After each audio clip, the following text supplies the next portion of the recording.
The Pulse Network. It's social TV.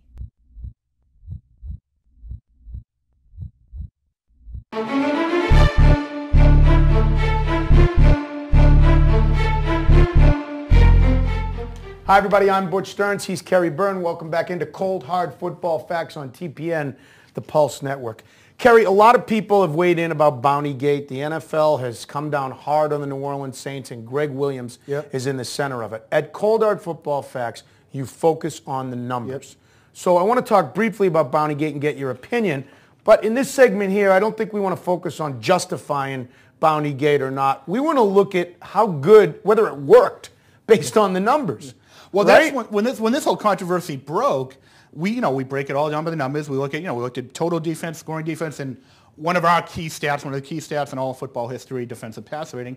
And we measured all his defenses. When he was with the Oilers, the Titans, head coach of the Bills, the Saints. People forget he played the Redskins. I think he was with the Jaguars for a year. He's been around the block.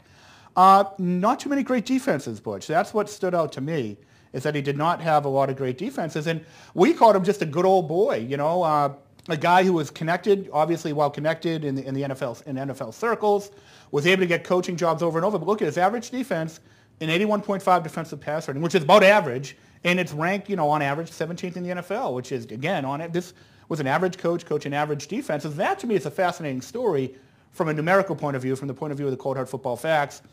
Besides the controversy is, what he was doing wasn't really working, because he really put great defenses on the field. Well, so let's go to the justifying Bountygate. I don't think anybody's going to defend it, but I will say this. I have 2 points about it. One is football itself, and two is the NFL players. So let me give you my opinion. Tell me if you would agree or disagree with this. Football is a violent game. When I had a coach when I started in Pop Warner in Braintree, on the mean streets of Braintree, by the way, Tony Quintiliani, I love the guy. He had a nose that was crooked. He made the game very simple when I was about 12 years old. He said, you either want to stick your face in that guy's chest or you don't.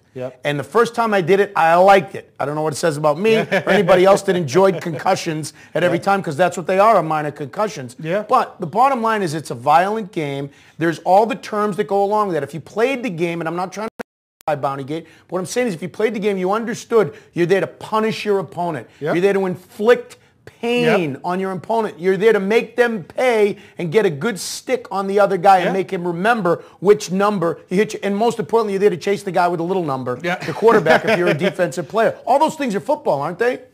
It's always been a violent game.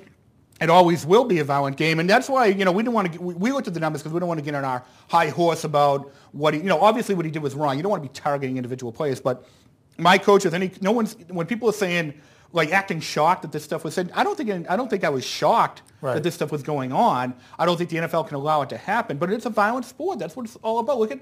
I brought this up the other day. Warren Sapp, who just got punished, by the NFL Network. His tagline on Twitter is QB killer. That's pretty violent, isn't it? You know what I mean? It's a QB massage therapist. You know what I mean? And as fans of the NFL, we love the violence part of it. Yet, when you hear the tape of him talking, you talk about going after ACLs, punish the head and the body will die or will follow. When you're talking about make sure you hit Frank Gore's head, I mean, there's a certain that's unacceptable. No, and I think we all agree that. That's why I don't want to be defending what Gregg Williams did. But anyone who thinks it's not a violent sport, that this stuff, anyone who's shocked that this stuff's being talked about. How many guys are going to say we're gonna kill that guy, we're gonna do this, we're gonna do that? That's kind of what happens, even in youth football and high school football. The bigger issue here, to me, Butch, why this is kind of a symbolic, almost maybe of a transformative movement in NFL history, is the NFL has a problem with injuries and the head trauma specifically, and players dying young. And Roger Goodell is trying to change the nature of the sport. He's walking a fine line. He goes too far. And to use the word everyone says, sissifies the sport, it's going to lose a lot of its appeal, I think. But if he doesn't go far enough, there's going to be continuing injuries. The word's going to come. It's going to disturb the sport, because parents are going to let their kids play football. So let me ask you a question about that when it comes to NFL players. In my opinion, I have not heard enough NFL players come out and condemn this. Is that because that fine line you're talking about between the violence of the sport and guys knowing that they may sound like sissies?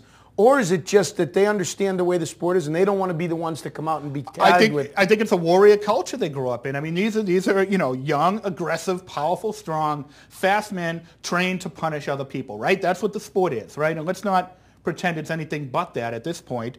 And I think that's just part of the culture. They grow up, they expect that. They almost make a deal with the devil joining the NFL. But to me, one of our writers, Kevin Bragg, we call him the quant coach. He kind of breaks down plays and coaching strategy and things like that. He says Sean Payton now is he was one of the figures changing the NFL, making it a more cerebral game, built upon play calling and design and less upon violence.